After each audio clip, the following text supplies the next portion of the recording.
Professional dialogue. I hate to cut it off, but I want to keep going with some language acquisition.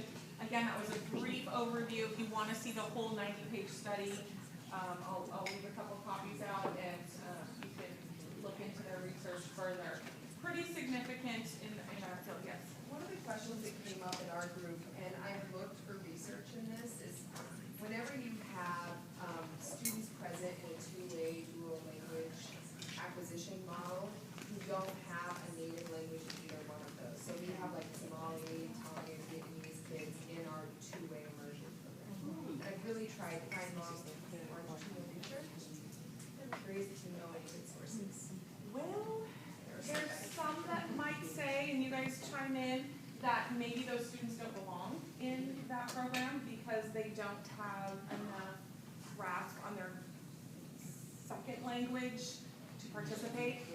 Making sure there's really, really strong family support to know that your child is going to be basically learning a third language. So that's a big conversation to have with the parent. It's pretty much managed. Yeah, okay. I also believe that in this study, that 90-page study, or they also have a book called Transforming the World Through Bilingual Education. They talk specifically about that. And also language minority students, how they benefit from it, just meaning that whatever their native language is, that they're coming to school with not a lot of vocabulary, not a lot of literacy experiences, and how even those students are benefiting from the two. Can you write that on the parking lot if you get a chance? I think that'd be great. We'll put that on the parking lot. Deb? We should just reference too, they just released in the last year or two the astounding, their updated research, longitudinal, the astounding effectiveness, calling it a wake-up call, not really a research. So, and it might have some more implications regarding those questions. It's online. I just read it up. We'll break those on the parking lot. You want to? Does anybody else want to comment on that or anything else?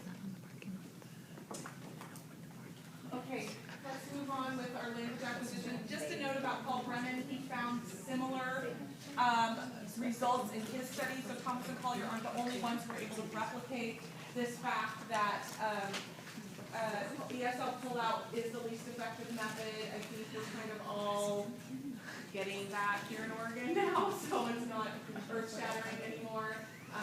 That we need to start looking at what's next, what's different, how can we improve. We've been doing this a while now, and we're still kind of in the same place of still trying to figure out what works best. We did attend to, so we'll move into Stephen Krashen. Yes. You're talking a lot about ELD, and I don't know if I'm skipping to something that you're going to get to, but my concern, I'm at Little Troutdale, home of 2 ELDs in my whole class for the last 5 years. And so I'm more concerned with LD. Are we going to talk about any research? Learning disabilities? Because those are my students that I'm really looking to reach. Is there any data towards that? Well, we have lots of data to show the effectiveness of using Project Cloud strategies or a sheltered model with students with disabilities. We can provide that for you. But this is specifically kind of targeting the English learner who's still acquiring the language. So we can talk more about that. And when you see it in the demo, you'll see. And there are students coming next week with all sorts of differences. So you'll see that come alive, really. So we need to go over Stephen Krashen. He's pretty fundamental in our field. I know ESL teachers are well versed in his theories, but he was kind of the first a while ago to come out with these stages of language acquisition. Does anybody have a page number where we are? 4. We're on page 4. So he was the first one to kind of say that there's these stages of language acquisition, and these are kind of known originally pre-production, early production, speech emergence, intermediate fluency, and fluent. In Oregon, California, we've kind of adopted the beginning, early intermediate, early advanced, advanced, and fluent as our terminology. That's what we're much more comfortable and knowledgeable about. But just to note that this original version, I believe TESOL came up with the original version, the pre-production is kind of missing from our Oregon, California version where we go right into beginning. But they acknowledge the importance of this pre-production stage.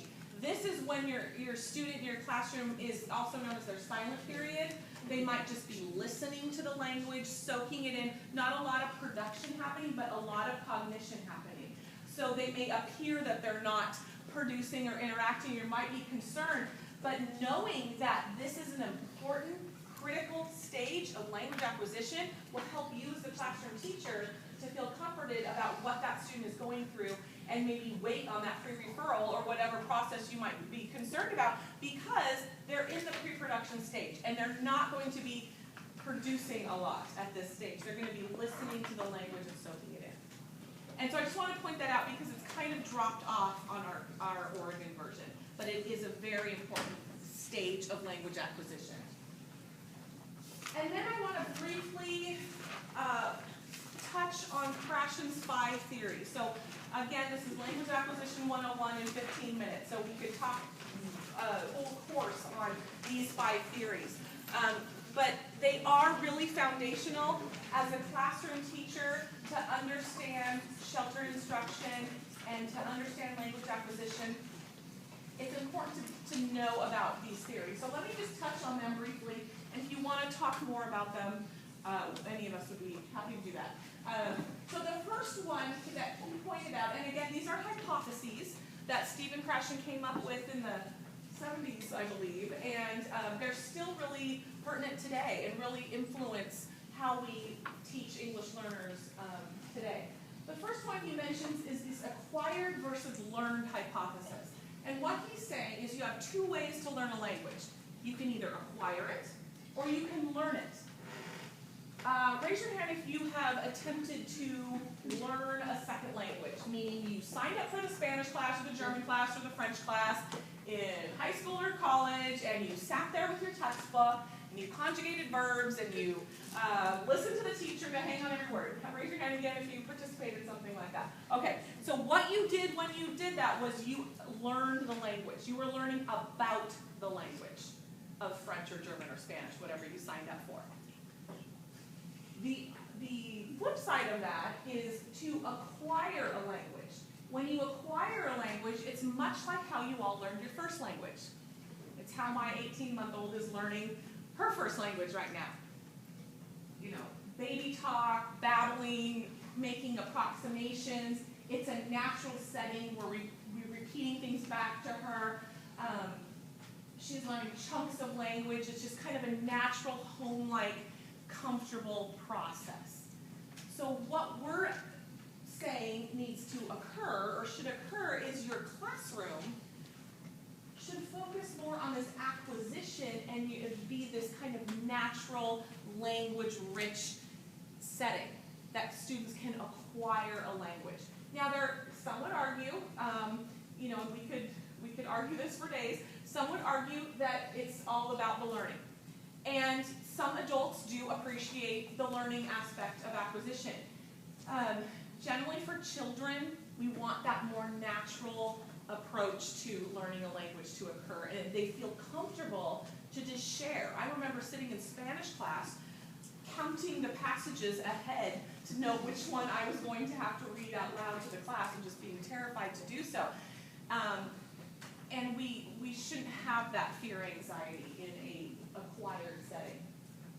The second one he mentions is called the monitor hypothesis.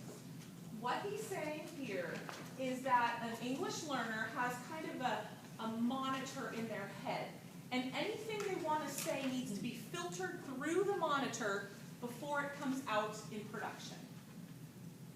So if we know that there's this internal monitor, and does anybody speak a second language or currently, or have learned? So those of you who raised your hand, you have that monitor and you'll know when something comes out and you say, oh, that wasn't right. I mean, I do it all the time in Spanish, probably did it last time at the board meeting. So you say something and you're like, no, that wasn't right. I used the wrong verb, you don't know maybe what grammatical rule you broke, but you know something was wrong. That's your monitor. And your English learners who are sitting in your classrooms are filtering everything you say through their monitor, and when you ask them to share with a partner or raise their hand or answer something, they're having to process everything through that internal monitor.